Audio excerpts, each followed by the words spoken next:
오늘 꼭 알아야 될 뉴스들만 엄선해서 정리해드리겠습니다. 뉴스픽. 자, 오늘도 뉴스토마토의 이선재 PD와 함께하겠습니다. 안녕하세요. 안녕하세요.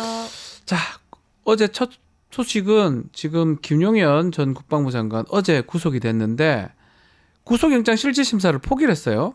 네, 맞습니다. 검찰 특별수사본부는 김 전 장관을 윤 대통령과 공모해 국헌 문란 목적으로 폭동을 일으켰다고 보고 지난 9일 구속영장을 청구했습니다. 네.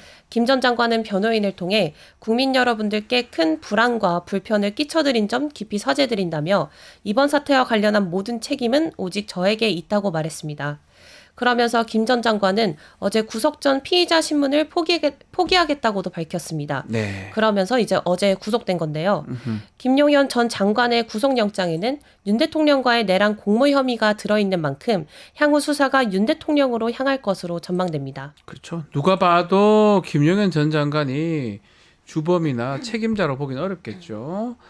윤석열 대통령이 시켰기 때문에 했을 것 같고 책임자로 봐야 될 것 같은데, 자, 중요한 거는 경찰이 어제 김용현 전 장관 비하폰을 놓쳤다면서요. 이건 어떤 내용입니까? 네, 그렇습니다. 국가수사본부의 비상계엄특별수사단이 김용현 전 국방부 장관의 집무실 등을 압수수색하는 과정에서 비화폰을 찾지 못해 다시 압수수색 영장을 신청한 걸로 확인됐습니다. 아하. 이 비화폰은 김 전 장관이 계엄 이틀 전 곽종근 특수전사령관에게 전화를 걸어 국회 선거관리위원회 셋, 더불어민주당사, 여론조사꽃 등 6곳을 확보하라고 지시를 내린 비화폰입니다. 아무래도 핵심 증거가 담겨 있을 것으로 추정되어 아주 중요한 증거물인데요. 이 비화폰은 현재 국방부가 보관하고 있는 것으로 알려졌습니다. 비하폰이 이제 장관 직무폰이고 그래서 아마 본인보다는 국방부에 있을 것 같은데 좀 빨리 좀 찾아야 될 것 같습니다. 아마 중요한 증거겠죠. 자, 비상계엄 당시에 그 증언들도 계속 나오고 있습니다. 어제 주요 지휘관인 특전사령관, 특히 그 곽종근 사령관 같은 경우는 대통령이 빨리 국회문 부수고 의원들 다 끄집어내라, 끌어내라 이런 지시 내렸다는 얘기를 했습니다. 네, 그렇습니다. 어제 곽종근 육군 특전사령관은 국회 국방위원회 현안 질의에 출석해 대통령이 비화폰으로 직접 전화했다며 네. 이렇게 말했습니다. 먼저 해당 영상 보고 오시겠습니다.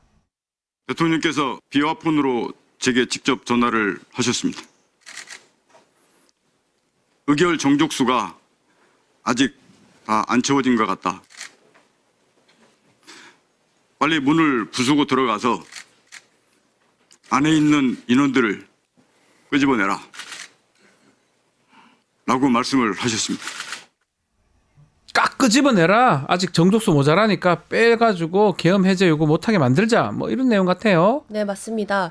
곽 사령관은 이외에도 현장에서 문을 부수고 들어가는 네. 지시와 관련해 여러 이야기가 오갔다고 증언했습니다. 현장에 있는 지휘관들과 공포탄을 쏴서 들어가야 하나? 전기를 끊어서 못하게 해야 하나라는 논의를 했고 현장 지휘관이 그건 안 된다고 반대했다고도 밝혔습니다. 그러면서 곽 사령관은 지시사항을 이행해서 들어가게 되더라도 작전 병력이 나중에 다 범법자가 된다는 점, 강제로 깨고 들어가면 많은 인원이 다친다는 점, 이 때문에 옳지 않다고 판단했다고 밝혔습니다. 자, 이 증언 내용이 사실이라면 윤석열 국회 진입 지시하고 의원들 끌어내라라고 정확하게 얘기를 했기 때문에 뭐 이전의 증거들도 내란으로 볼 수 있지만 아주 중요한 내란죄, 반란죄 증거가 될 걸로 보이는데요. 자, 또 중요한 점이 있어요. 이 곽종근 특전사령관이 1일 날 계엄이 3일 날 됐지만 12월 1일 날 계엄이 있을 것을 알았다. 이 증언을 했습니다. 네, 그 곽 사령관은 그동안 TV를 보고 계엄 선포 사실을 알았다고 주장해오다 어제 이 증언을 뒤집었습니다. 곽 사령관은 계엄 선포 이틀 전인 1일부터 계엄 선포를 알고 있었다고 증언했습니다. 1일 김용현 전 국방장관이 곽 사령관에게 전화를 걸어 유사시 국회, 민주당사, 선관위 관련 기관 3곳, 여론조사꽃 등 6곳을 확보하라는 지시를 내렸다고 아까 말씀드렸었는데요. 또한 계엄 가담자들이 입을 맞춘 상태라 검찰 조사에서는 이런 내용을 진술하지 않았다고도 밝히면서 박범계 의원에게 공익신고를 한 후에야 이 같은 사실을 밝혔습니다.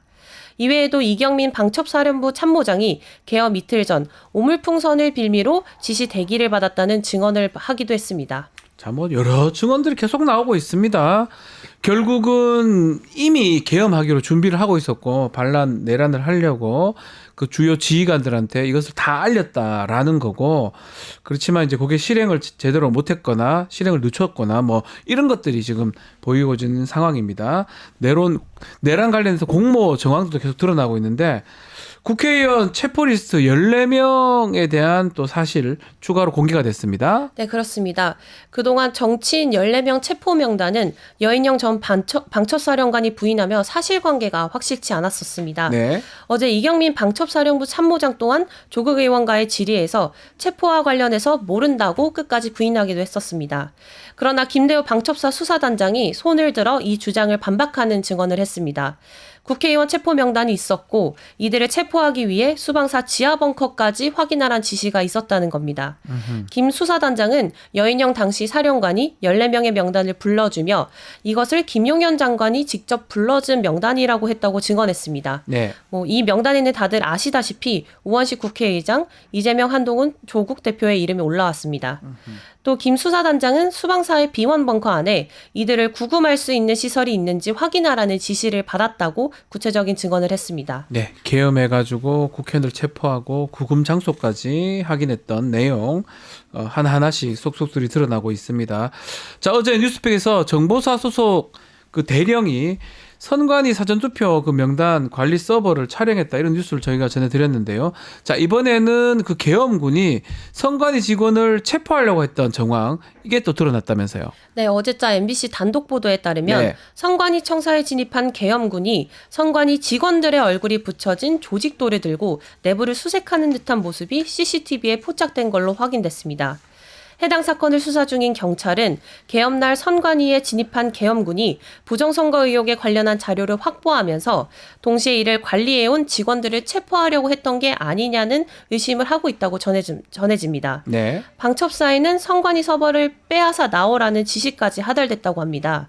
부정선거 음모론이 계엄 선포의 이유라는 의혹이 더 짙어지는 상황입니다. 네, 결국은 계엄이라는 대통령의 비상 권한을 쓴 것처럼 보이지만 실제로 내용도 하나도 맞지도 않고 실제로는 이미 이것을 준비해서 국가 기능을 정지시키거나 국회 기능을 정지시키거나 중앙선거관리 기능을 정지시켜서 아니면 본인들이 원하는 자료를 확보하기 위해서 지금 했던 것으로 보입니다. 그 자료를 확보한 다음에 뭐 그런 믿음 같아요. 그 국회를 해산시킬 수 있는 근거를 마련하려고 결국은 정권을 장악하려고 했던 상황이고 이것은 형법상의 내란이나 군형법상의 반란에 군인들을 이용했으니까 해당할 가능성이 높아 보이겠죠.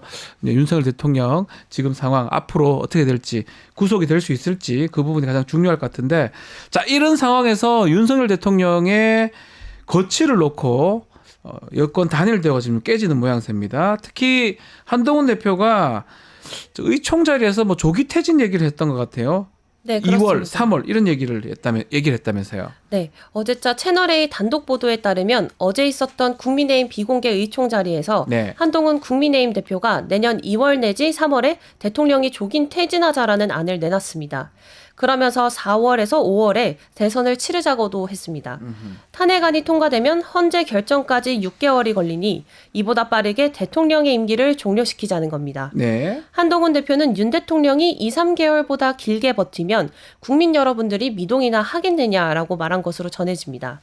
또 윤 대통령의 옥중 직무 집행은 법적으로 가능하다면서도 국민들의 반발은 커질 것이라고도 언급했다고 전해집니다. 자, 근데 오히려 대통령실은 이 조기 퇴진에 대해서 좀 반발하는 모양새 같아요. 네, 어제자 채널A 단독 네. 보도에 따르면 대통령실 내부에서는 14일 대통령 탄핵 소추안이 가결될 수 있다고 보고 대비하는 모습이 있다고 전해집니다. 네. 대통령실 내부에서는 질서 있는 퇴진이란 것 자체가 불가능하다며 법과 절차대로 탄핵 심판대에 오르겠다는 이야기가 나오고 있다고 전해집니다. 네. 이 같은 주장이 나오는 이유로 탄핵 심판의 불확실성을 노리는 게 아니냐는 이유도 제기됩니다.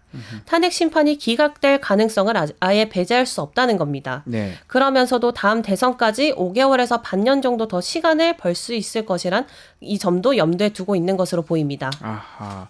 자, 이 와중에 윤석열 지금 변호인단을 좀 꾸리고 있다고 하는데 글쎄요, 그 변호를 하려는 사람들이 많이 있습니까?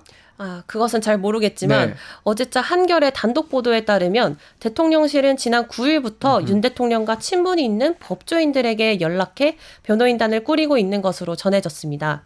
검사 출신 변호사인 김홍일 전 방송통신위원장을 중심으로 5명에서 6명의 변호사로 변호인단이 구성될 것으로 알려졌습니다. 또 김건희 여사의 변호를 맡았던 최지우 변호사와도 사건 수임을 논의 중이라고 합니다. 앞서 김용현 전 국방장관의 구속영장에 따라서 이제 윤 대통령이 곧 있을 수사에 대비하는 모습으로 보입니다. 네. 자, 뭐 결국 지금 아직 댓글에서도 이게 내란이냐 반란이냐 뭐 이런 거 질문이 또 있을 수도 있고요. 그런데 계엄 뭐 일부 아직까지 이게 정상적인 계엄이다 하는 분들도 아직 있는 것 같아요. 계엄이라는 틀을 쓴 겁니다. 그렇지만 실제로 내용 자체는 계엄의 어떤 요건에 하나도 해당하지 않고 절차도 맞지 않고요.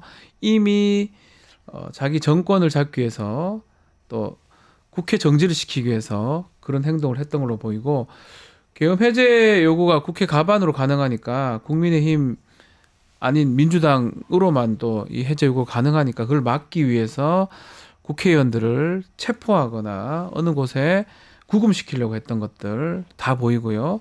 또 대통령이 직접 김용현에 앞서서 부대 지휘관이나 또 그런 특전사령관한테 전화하는 모습까지 있다면 이건 사실은 계엄이란 틀만 썼을 뿐이지 반란이나 내란에 해당하고, 군형법상 반란 수괴죄는 다른 형이 없습니다. 사형밖에 없어요. 딱 하나 사형. 선택할 수가 없습니다.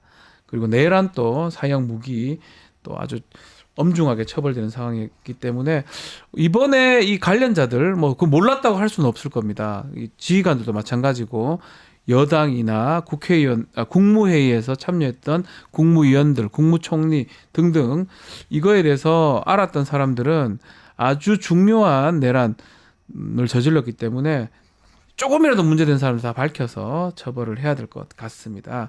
자, 그래서 이 국회 본회의에서 어제 내란 행위 상설특검 통과가 됐습니다. 이 상설특검은 대통령 거부권 행사를 할 수 없어요. 또 여기서 좀 눈에 띄는 게 국민의힘에서 22명 찬성표도 던졌네요. 네, 그렇습니다. 12.3 비상계엄 사태와 관련해 윤석열 대통령의 내란 혐의를 규명할 상설특검 수사 요구안이 네. 어제 국회 본회의를 통과했습니다. 찬성 210표, 반대 63표, 기권 14표로 가결됐습니다. 네. 당초 국민의힘은 상설특검법에 반대할 것으로 예상되었지만 한동훈 대표가 비공개 의총에서 오늘 표결을 하면 찬성해야 한다고 주장한 것으로 알려졌습니다. 어제 국민의힘은 상설특검에 관한 표결을 자율투표에 맡겼습니다. 네. 상설특검에는 내란 우두머리, 내란 수괴로 규정된 윤 대통령을 포함해 김용현 전 국방장관, 육군참모총장, 박안수 계엄사령관, 조지호 경찰청장, 김봉식 서울경찰청장 등이 수사 대상으로 포함됐습니다. 네. 또한 법안 소위에서 한덕수 국무총리, 추경호 원내대표, 여인영 전 국군 방첩사령관 등이 수사 대상으로 추가됐습니다. 상설특검은 일반 특검과 달리 대통령이 거부권을 행사할 수 없습니다. 다만 대통령이 특검 후보를 최종 임명하지 않는다면 특검 임명 자체가 미뤄질 수 있습니다. 네. 자, 한번 지켜보기로 하겠습니다. 대통령 어떻게 나올지.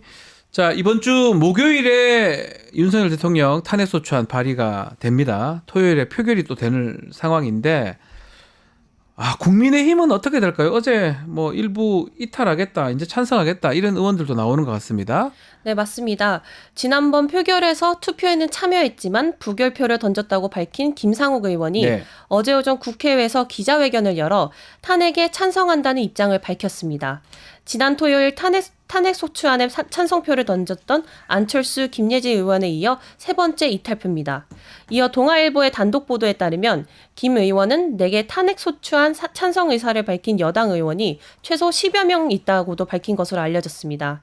배현진 의원은 어제 자신의 SNS에 이번 주 표결 참여한다는 짧은 글을 올렸습니다. 그러면서 국회에서 기자들에게 지난 표결에 불참한 것이 당의 큰 패착이라고 공감한다는 발언을 하기도 했습니다.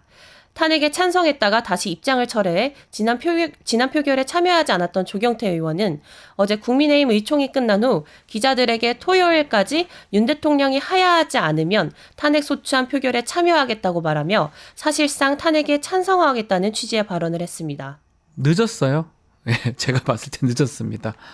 그래요. 지난주에 했으면 맞죠. 그때는 뭐 당론이라고 그래가지고 김예지 의원이나 안철수 의원 빼고 나머지는 다 그런 상황에서 이번 주에는 뭐가 달라졌는데요. 예. 또 달라진 게 있습니까? 똑같은데 결국은 당리당략 이런 것만 생각한다. 국민보다는. 그래서 내란의 힘이라 자꾸 부르더라고요. 국민의 힘을. 그래서 그런 것들은 앞으로도 계속 논란이 될 겁니다. 다만 이번에는 또 탄핵에 대해서는 그나마 많은 의원들이 좀 찬성을 해야지만이 그나마 이제껏 했던 것들이 좀 씻어지지 않을까 생각이 됩니다. 자, 오늘 뉴스픽은 여기서 마무리합니다. 이순재 PD 감사합니다. 감사합니다. 네.